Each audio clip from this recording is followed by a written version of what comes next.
मध्य प्रदेश की आधी से ज्यादा आबादी के लिए शिवराज सिंह सरकार लाडली बहना योजना का ऐलान कर चुकी है। चुनावी साल में इसे मास्टर स्ट्रोक माना जा रहा है। इसी वजह से विपक्षी कांग्रेस भी बेचैन है। राजनीतिक दांवपेच तो वोट डालने के आखिरी दिन तक चलते जाएंगे। आज हमारी रिपोर्ट इस बात की पड़ताल कर रही है कि क्या वाकई जमीन पर लाडली बहना योजना का फायदा पहुंचा है या फिर ये एक और हवाई वादा है।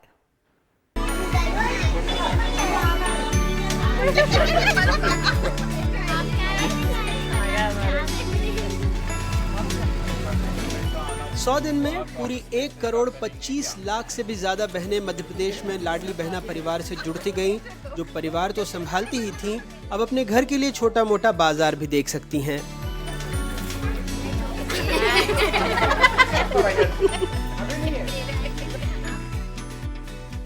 ये सिर्फ है ना 1000 रुपया नहीं है, ये हम पर शिवराज भैया का भरोसा है और हम सब 1000 रुपये से खुश हैं। सरकार को कुल 1 करोड़ 25 लाख 33,145 आवेदन मिले। 2,03,042 पर एतराज़ हुआ। जांच के बाद 1 करोड़ 25 लाख 5,947 पात्र हितग्राही मिले, जिनके खाते में लगभग 99% सफलता के साथ 1000 रुपये पहले महीने में ट्रांसफर हो गए। हालांकि सरकार कहती है रकम और बढ़ाई जाएगी। धीरे धीरे 1000 से बढ़ा के 2000 रुपया करूंगा और मेरा मिशन तब पूरा होगा जब बहनों के खाते में 3000 रुपया डालूंगा। लेकिन ये हुआ कैसे? लाडली बहना के फॉर्म भरने के लिए कतार लगती थी। बगैर किसी तामझाम के चंद मिनटों में रजिस्ट्रेशन हो जाता था, वो भी एक मोबाइल या एक वेबसाइट के जरिए।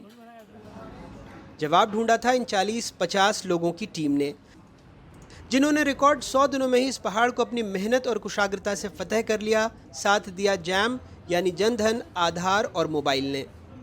समग्र EKYC से सारा डेटा सिटीजन का फैच हो जाता था जहाँ भी एप्लीकेशन होता था, और हम लोगों ने महिला के फ़ोटोग्राफ्स भी ली थी।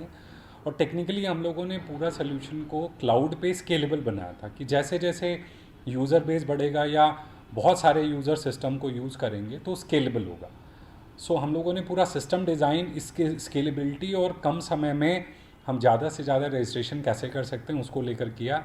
And we also use all the mediums. WhatsApp को भी हम लोगों ने बहुत अच्छे से यूज़ किया कि लोग अपना OTP भी व्हाट्सएप पे प्राप्त कर सकते थे। और इनफैक्ट लोगों को उनका फॉर्म भरने के बाद अगर उन्होंने व्हाट्सएप ऑप्ट इन किया है तो वो भी उनको हम भेजते थे। मध्य प्रदेश में 23,000 से ज़्यादा ग्राम पंचायतें हैं, 7,000 से ज़्यादा वार्ड हैं। कभी ऐसा भी होता था कि लाडली बहना के ऐप पर 50,000 से ज़्यादा यूजर्स की जानकारी भरी जा रही होती थी। सब कुछ इन्हीं 40-50 लोगों की टीम संभाल रही थी। लगभग हमने 16 से 20 घंटे काम किया है जब हमारा पीक टाइम था सर्विस का।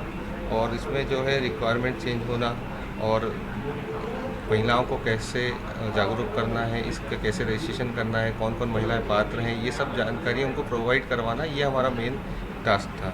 जब से ये हमारे पास ये प्रोजेक्ट का आया था तब से हमारी टीम लगातार काम कर रही है, दिन रात काम कर रही है। इसके बीच में जितने भी फेस्टिवल आए हैं वो सारी चीज़ें हम लोग ने इग्नोर करी। इवन सैटरडे संडे हुआ, कोई भी त्यौहार आता था, छुट्टियां नहीं होती थी। डायरेक्ट हमने लगातार इस पर हमें पूरी टीम ने काम किया है। अगर कोई बीमार है तो उसको भी हमने थोड़ा कोशिश करी है कि वो काम करे मगर थोड़ा कम उस पर काम करे, उसके उसमें कोई अल्टरनेटिव काम करे। तो ये भी चीज़ें हमने मैनेज करने की कोशिश की है।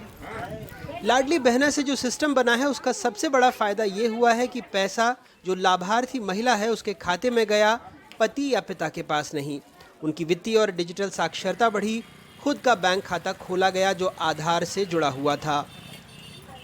कि महिला ने अगर एक बार अपनी समग्र में EKYC करा लिया है या किसी भी सिटीजन ने करा लिया है समग्र में और उसका बैंक खाता आधार से लिंक है, तो आप कहीं भी उसके आवेदन के लिए समग्र में अगर आप समग्र से आवेदन करते हैं EKYC से तो उसकी सारी जानकारी सीधे पॉपुलेट हो जाएगी।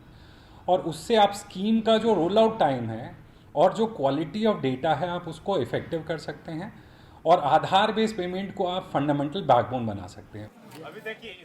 ये समझना भी ज़रूरी है कि मध्य प्रदेश जैसे राज्य में योजना सियासी है, लेकिन इसकी ज़रूरत भी है, क्योंकि राष्ट्रीय परिवार स्वास्थ्य सर्वे के मुताबिक राज्य में 23% से ज़्यादा महिलाएं मानक बॉडी मास इंडेक्स से कम के स्तर पर हैं।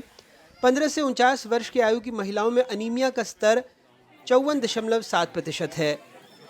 ग्रामीण इलाके में श्रमबल में 57.7% भागीदारी पुरुषों की है, वहीं महिलाओं की सिर्फ 23.3%।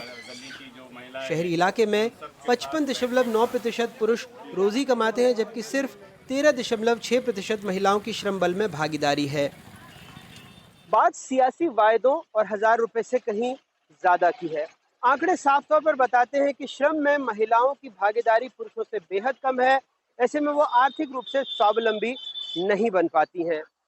लाडली लक्ष्मी जैसी योजनाओं से कम उनके पोषण, स्वास्थ्य और स्वावलंबन में एक छोटा कदम जरूर बढ़ता है, खास करके तब जब उसे तकनीक का साथ मिल जाए। भोपाल से अपने कैमरा सहयोगी रिजवान खान के साथ अनुराग तिवारी, NDTV इंडिया। चुनावी साल है, कांग्रेस ने बिना कोई देरी के नारी सम्मान योजना का ऐलान कर दिया है, जिसमें वादा किया गया है कि अगर मध्य प्रदेश में कांग्रेस की सरकार बनी तो महिलाओं को 1500 रुपए दिए जाएंगे। यही वजह है कि मुख्यमंत्री शिवराज सिंह चौहान को ऐलान के बाद भी कहना पड़ा कि वो रकम 1000 से बढ़ाकर 3000 रुपए तक कर देंगे।